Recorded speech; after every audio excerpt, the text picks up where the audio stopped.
In our next lesson, something unexpected happened. One of the students, a young woman sitting near the front, raised her hand. Her face lit up as she began to speak. "Excuse me," she said, a bit nervous but clearly eager to ask her question.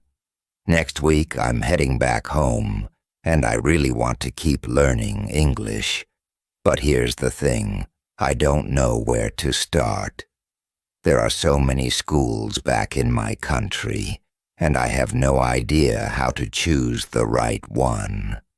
I want to make sure I'm picking a good school, but honestly, I'm not sure what to look for. How do I know if a school is good? Can you help me?" Her question instantly grabbed everyone's attention, including mine. It wasn't something I had given much thought to before.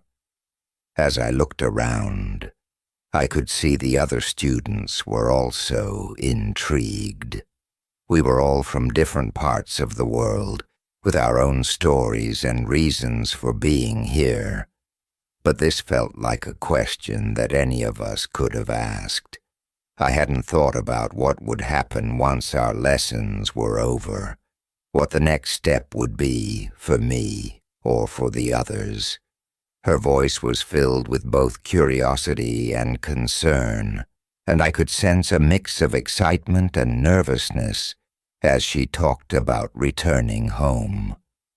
I wondered how I'd feel in her shoes, trying to continue this journey in a new environment.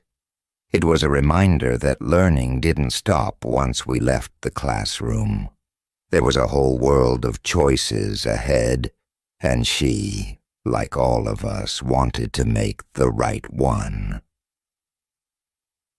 The room grew quiet as we all waited for the teacher's response, and I realized that this moment was about more than just picking a school. It was about figuring out how to move forward, how to keep growing, even when the path wasn't clear.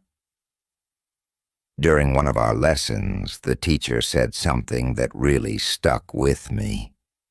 It all started when one of the students asked a question that seemed to catch everyone's interest.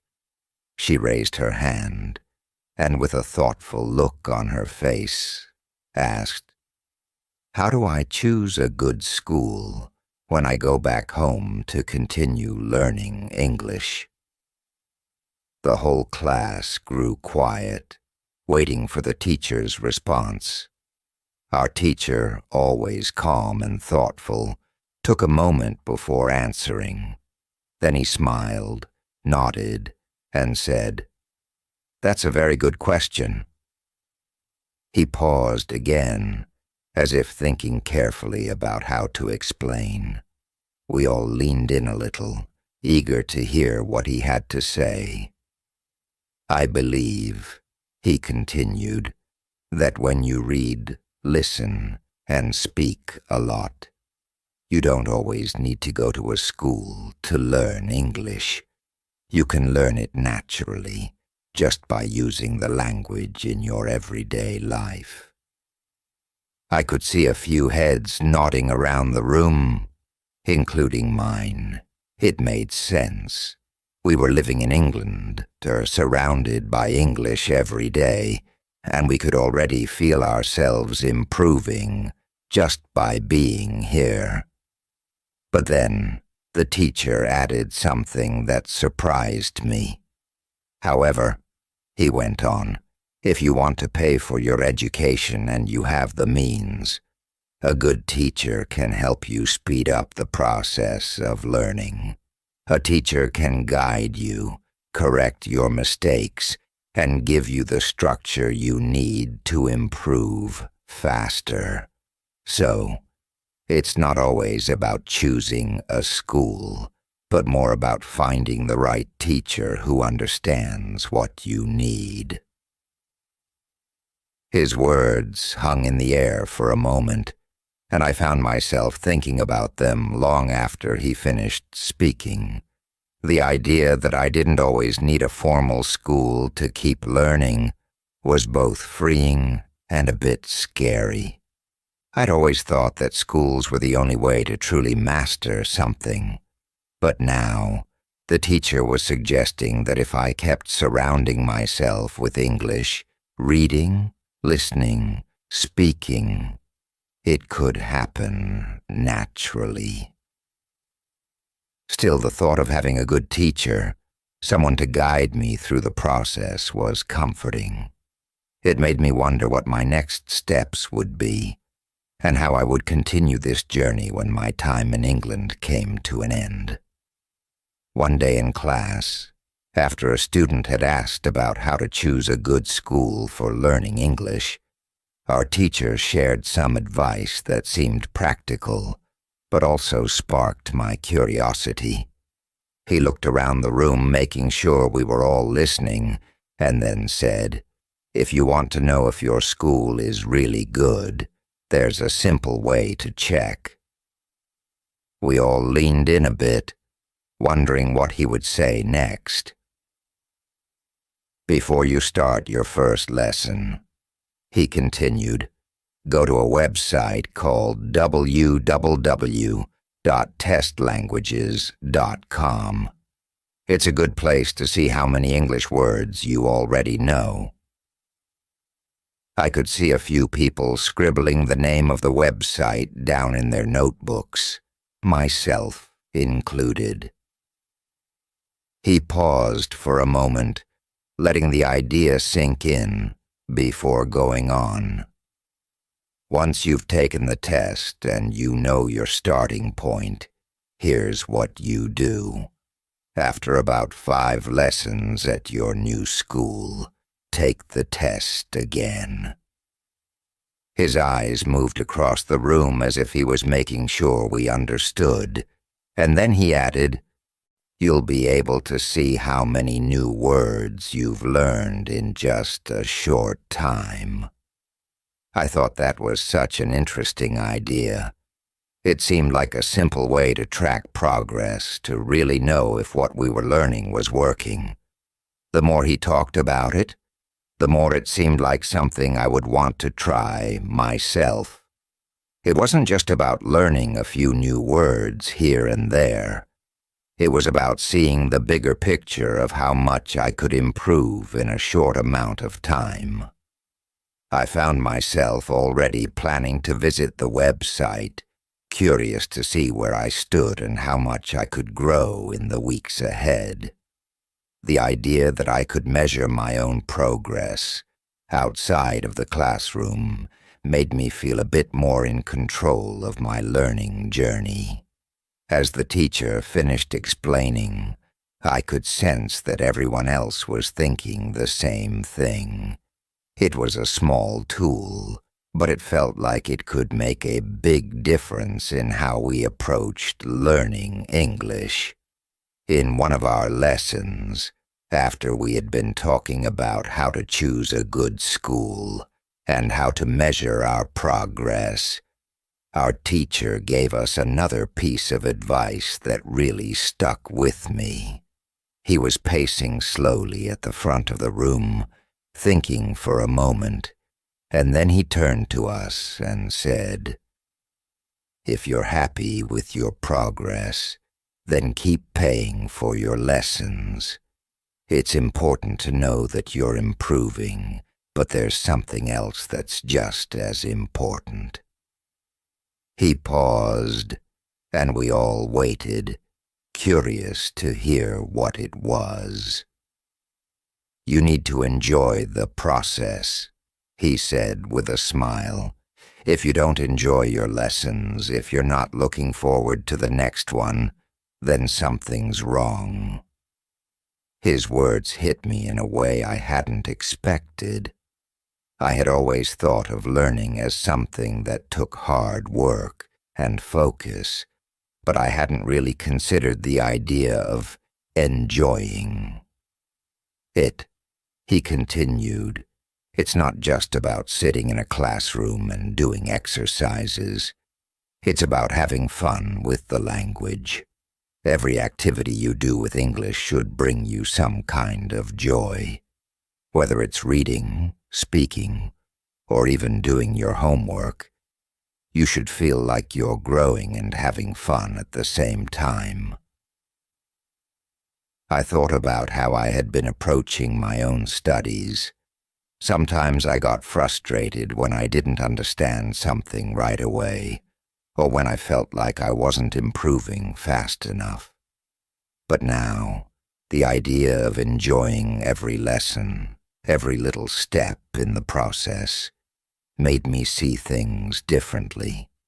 I realized that if I wasn't having fun while learning English, I might be missing out on a big part of the experience.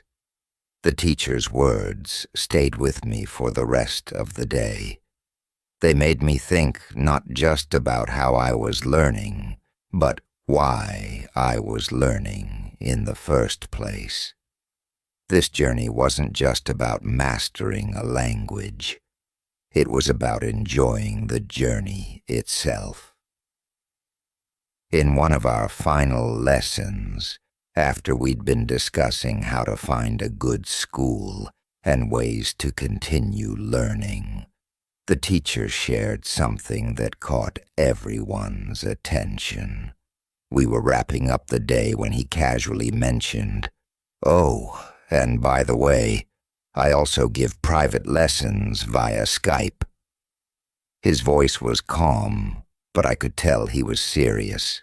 "If any of you are interested, I can teach you online.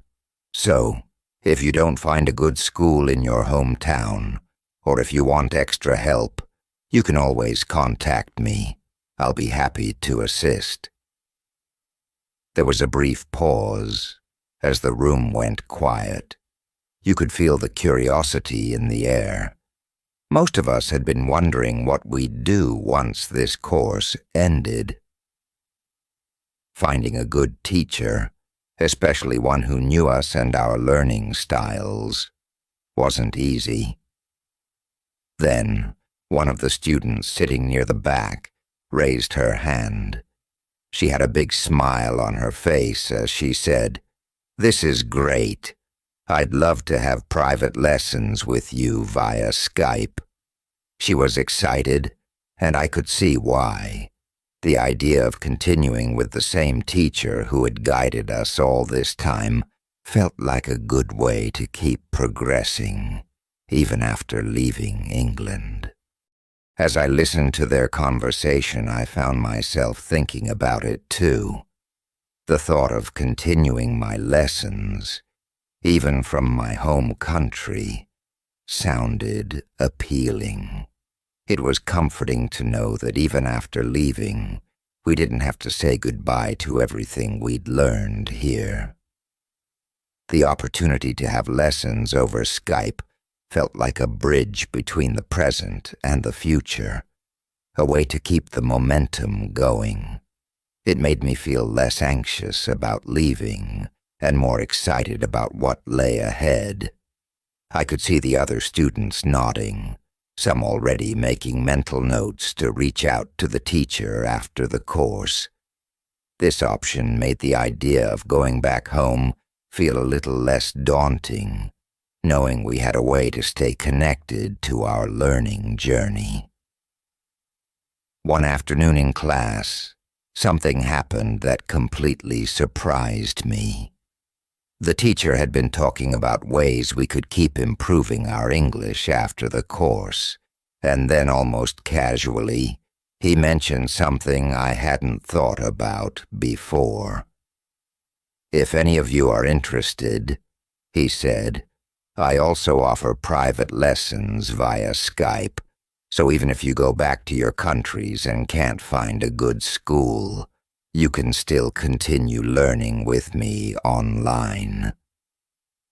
I sat up a little straighter in my chair, my mind racing. This was great news. I had no idea it was even possible to have a private lesson with him after we left. The idea filled me with relief because, like some of the others in the class, I was soon heading back to my country. I'd been worrying about how I'd keep learning once I left England, wondering if I'd lose all the progress I had made here. It wasn't easy finding good English teachers back home, and I didn't want to fall behind. Now, knowing that I could continue lessons with the same teacher, someone who knew my strengths and weaknesses, felt like a lifeline. I could already imagine sitting at my desk, connecting with him over Skype, continuing to improve my English even though I'd be thousands of miles away. I wasn't the only one excited by this news. I could see a few other students glancing at each other with the same look of surprise and excitement. We had all grown so comfortable learning with this teacher, and now we didn't have to worry about starting over with someone new. I knew for sure I was going to sign up for these lessons as soon as I got home. The thought of keeping that connection, of not losing the rhythm we'd built, was such a relief. It felt like I was no longer just a student in a classroom. I was part of a much bigger journey that didn't have to end when I left England. This was just another step forward